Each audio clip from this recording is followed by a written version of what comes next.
जय श्री राधे, जय श्री कृष्ण। मंदिर श्री बंसी वाले महात्मा यूट्यूब चैनल की ओर से हम आप सभी भक्तों का हार्दिक अभिनंदन करते हैं। आज हम आपको सुनाने जा रहे हैं श्रीमद् भागवत महापुराण के 5वें स्कंद के 22वें अध्याय की परम पावन कथा। इस अध्याय का नाम है भिन्न भिन्न ग्रहों की स्थिति और गति का वर्णन। बोल श्री राधा कृष्ण भगवान की जय।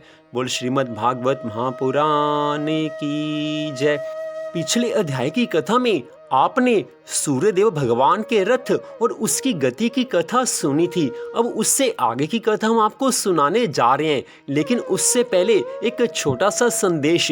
इस कथा के बाद हम आपको एक ऐसी सुंदर कहानी सुनाएंगे कि जिससे बड़ी शिक्षा मिलती है। तो इस कथा को भी आप सुने और उसके बाद एक छोटी सी शिक्षाप्रद कहानी को भी आप जरूर सुने। तो पहले आज की कथा।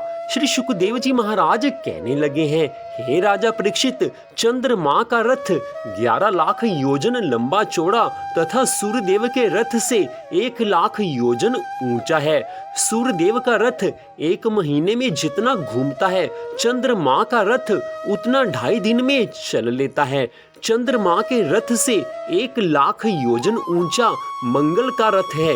मंगल के रथ से 1 लाख योजन ऊंचा बुध का रथ है और बुध से लाख योजन ऊंचा बृहस्पति जी का रथ है। बृहस्पति जी से लाख योजन ऊंचा शुक्र का रथ है और शुक्र से लाख योजन ऊंचा शनि का रथ है। शनि से लाख योजन ऊंचा राहु का रथ है, जो 17 लाख योजन लंबा चौड़ा है। सबके रथों की धुरी ध्रुव लोक में लगी रहती है। राहु का रथ चंद्रमा और सूर्य के बराबर आने पर ग्रहण पड़ने लगता है। सूर्य का रथ सुमेरु पर्वत पर कहीं कहीं रुक जाने के कारण ही हर तीसरे वर्ष 1 महीना मल मास अर्थात अधिक मास का होता है, जिससे संक्रांति बराबर रहती है। 5 तरह के वर्ष होते हैं। एक संक्रांति के हिसाब से सूर्य का वर्ष, दूसरा शुक्ल पक्ष की द्वितीया से चंद्रमा का वर्ष, तीसरा चैत्र मास में शुक्ल प्रतिपदा से संवत का वर्ष, चौथा नक्षत्रों की गणना से, 5वां बृहस्पति की गति से जो दूसरी राशि पर बदल जाते हैं। इस तरह 5 प्रकार के वर्ष जानने चाहिए। सूर्य क्षत्रियों के लिए, बृहस्पति और चंद्रमा ब्राह्मणों के लिए, मंगल वैश्यों के लिए, बुध शूद्रों के लिए और राहु म्लेच्छों के लिए शुभ कारक होते हैं। शुक्र जैसे स्थान पर पड़ते हैं वैसा ही फल चारों वर्णों को देते हैं। वे किसी वर्ण के साथ वैर भाव और मित्र भाव नहीं मानते हैं। शनि और राहु केतु सभी वर्णों को कष्टदायक हैं, लेकिन हर ग्रह की शांति के उपाय भी होते हैं। हर ग्रह की शांति के उपायों को अपने जीवन में करने से मनुष्य इन ग्रहों के दुष्प्रभावों से बच सकता है। तो इस प्रकार श्री सुखदेव जी महाराज ने राजा परीक्षित को सब ग्रहों की कथा सुनाई है। बड़ी सुंदर कथा उन्होंने सुनाई है, बड़ी सुंदर बातें बताई हैं। आज श्री सुखदेव जी महाराज राजा परीक्षित पर बड़े प्रसन्न हैं। परीक्षित महाराज के चेहरे के भाव उन्होंने पढ़े हैं और सब जान लिया है कि परीक्षित महाराज का मन पूरी तरह से श्रीमद् भागवत महापुराण की कथा में लग चुका है।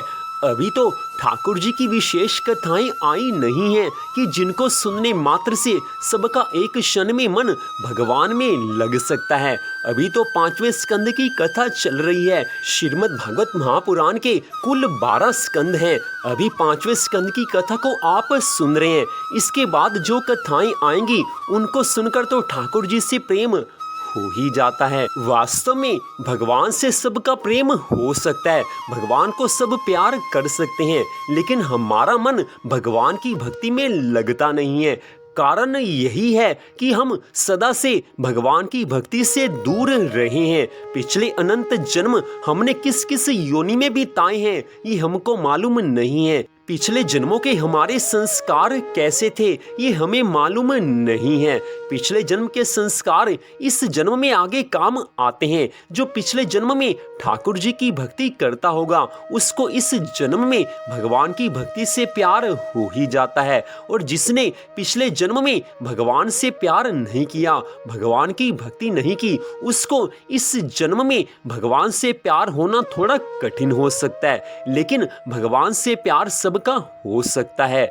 मनुष्य ये सोचता है कि संसार की जितनी संपत्ति मुझे मिली है वो कम है, लेकिन भगवान की भक्ति मनुष्य जितनी करता है वो उसको अधिक मान लेता है। संसार का जितना भी सुख मिल जाए हर मनुष्य यही कहेगा कि अभी तो सुख मेरे पास कम है, बड़ी मुश्किल से गुजारा हो रहा है। आज के इस समय में कोई किसी से मिलता है तो एक साधारण सा प्रश्न सभी पूछते हैं कि कैसी चल रही है, जिंदगी कैसी कट रही है।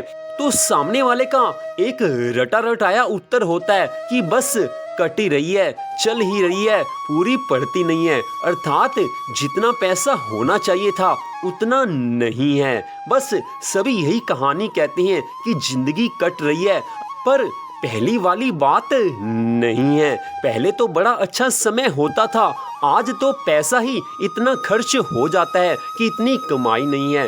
सब ऐसे ही मिलजुल कर बातें करते हैं, ऐसी बातों में सबका मन लग जाता है।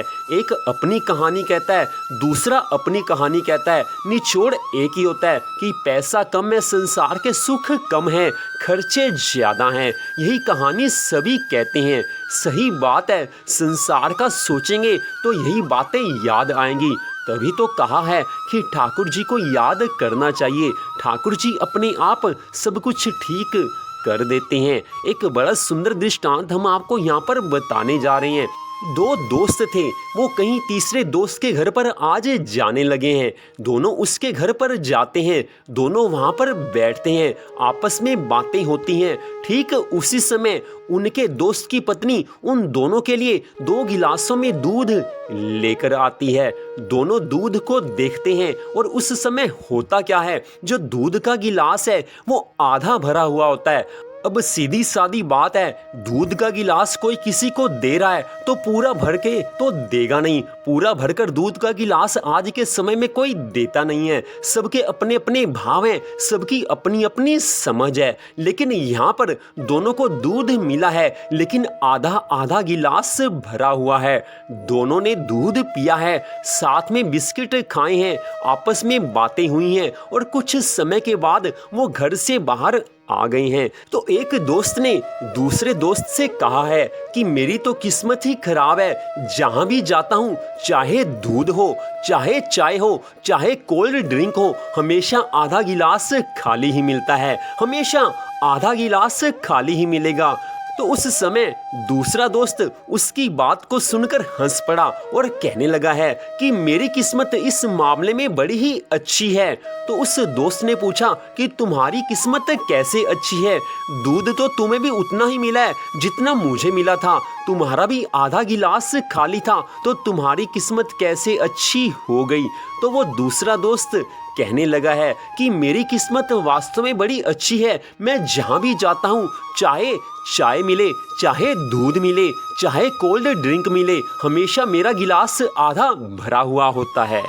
बात भी सही है, कितनी समझ वाली बात उसने की है कि एक दोस्त देख रहा है कि मेरा आधा गिलास भरा हुआ है, और वहीं पर सेम उसी सिचुएशन में, उसी परिस्थिति में दूसरा दोस्त ये सोच रहा है कि मेरा आधा गिलास खाली है। दोनों को दूध बराबर मिला है, लेकिन सोच में फर्क आ गया। एक की सोच सही है, वो सही सोच रहा है कि जितना मिल जाए उसी में खुश होना चाहिए, और दूसरे की सोच गलत है, वो ये सोच रहा है कि मेरे को पूरा भरा हुआ क्यों नहीं मिला, अर्थात जो नहीं मिला उसकी ओर उसका ध्यान है, जो मिल चुका है उसके बारे नहीं सोचता। तो इस संसार में हम इस उदाहरण को ऐसे ले सकते हैं कि जो कुछ हमारे पास है, सुख सुविधा, जो धन संपत्ति भगवान ने हमें पिछले जन्मों के कर्म के हिसाब से हमें दी है, हम उसको देखकर सुखी होंगे तो अच्छा होगा। लेकिन अगर हम ये सोचने लगे कि हमारे पास ये चीज नहीं है,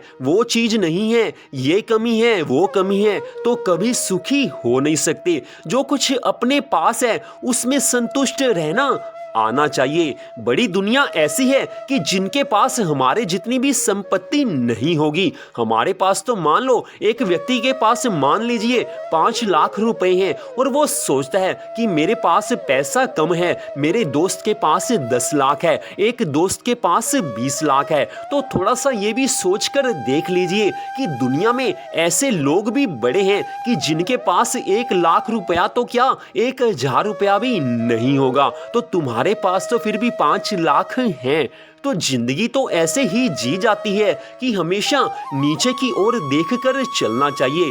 मेहनत करते रहो, कोशिश करते रहो कि धन अधिक बढ़े, ईमानदारी से और साथ में भगवान को याद रखकर अपने कर्तव्य निभाने में कोई बुरी बात नहीं है। लेकिन सदा पैसे के पीछे पागल बने रहना और सदा ये सोचना कि पैसा कम है, सुख संपत्ति धन वैभव मेरे पास कम है, ये सोचते रहना तो बिल्कुल बेवकूफी वाली बात है। केवल सोचने मात्र से हम अपने आप को दुखी कर सकते हैं। पैसा ऐसे आने वाला नहीं है। जो भगवान ने देना है भगवान वही देंगे। भगवान की भक्ति करने से, मेहनत करने से, ईमानदारी से पैसा बढ़ सकता है। लेकिन सिर्फ यही सोचने मात्र से कि मेरे पास सब कुछ कम है, यही सोचते रहेंगे तो कभी भी पैसा बढ़ने वाला नहीं है। लेकिन अशांति, दुख, चिंता ये जरूर बढ़ जाएंगे। इसीलिए कहा गया है कि जो कुछ है उसी में संतुष्ट रहना चाहिए।